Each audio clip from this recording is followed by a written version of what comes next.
Hey you guys, thank you for joining me today. I want to start out by apologizing. You may hear some noise in the background, but I'm trying to make sure I get my video edited and voiced over in enough time for it to be up on Tuesday. So I decided to work on the sketch from our weekend challenge. And I don't know if a lot of you know this, but we have weekend challenges in Scrapbooking with Me Boutique in the members room, and we actually have daily challenges too, but this particular Tuesday I wanted to talk about the sketch, because the fun part about sketches is that you can go exactly like what they've already planned out. You can change things, you can make it vertical instead of horizontal, you can use all photos. You know, they have, this one had 6 photos. If you didn't have 6, you could have done 2 photos and some pretty decorative paper in between, or you know what I mean. There's no limit except for how you limit yourself. So what I did was, I'm using the Wild and Free paper pack. I showed you that in the beginning, and then I also had the 4x6 paper collection. So on that one I chose 6 sheets, and I just wanted to trim down the photos just slightly so that way I could trim, or not trim, corner punch all 4 so they would be rounded like the 4x6 paper from the pad. And in hindsight, now that I'm finished the layout, what I should have done was trim down the photos some more and trim down the 4x6 so that way I would have more space. But because I did the bigger photo, I had to make most of my elements bigger. So that's why the sections, the different papers that are on top, the polka dot ones that I'm laying out right here, those I had to make a little bit longer and a little bit wider. And I tried to keep it as close to, you know, obviously what the sketch was designing, but as I go and I realize, well, this isn't going to fit right, it's going to look weird, I need to extend this. That's kind of what happens, you know. They had this section down at the bottom that looked like it had some distressing, so I just used my stamps. And then I'm also going to use the Tim Holtz stencil that's like the splatters and coffee stains and stuff like that, but I'm going to use it with a blending tool, the blending tool with a sponge, and I'm going to use some white pigment ink. And the best part about using the pigment ink and the Versamark ink is they stay wet a little bit longer, so I decided to use some of the sticky embossing powder from Ranger, so that way I could use some of the deco foil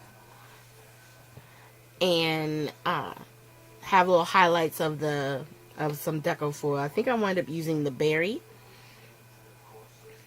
and you'll see here as it heats up and melts, it gets shiny.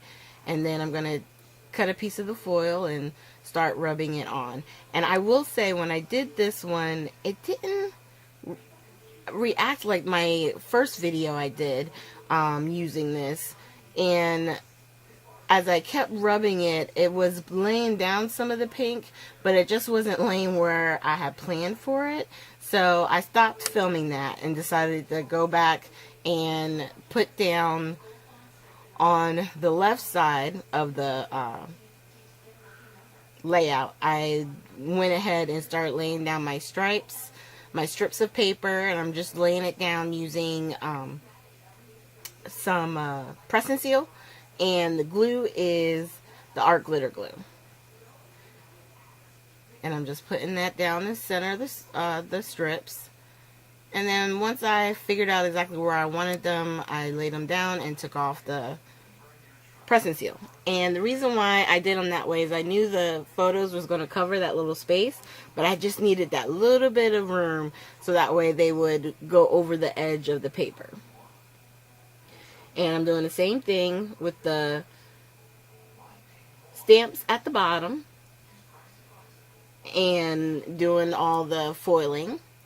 And once I had everything pretty much laid out, I wanted to decorate and keep it pretty simple. I'm using some chipboard pieces from the Wild and Free set. My title says, Let's Get Lost.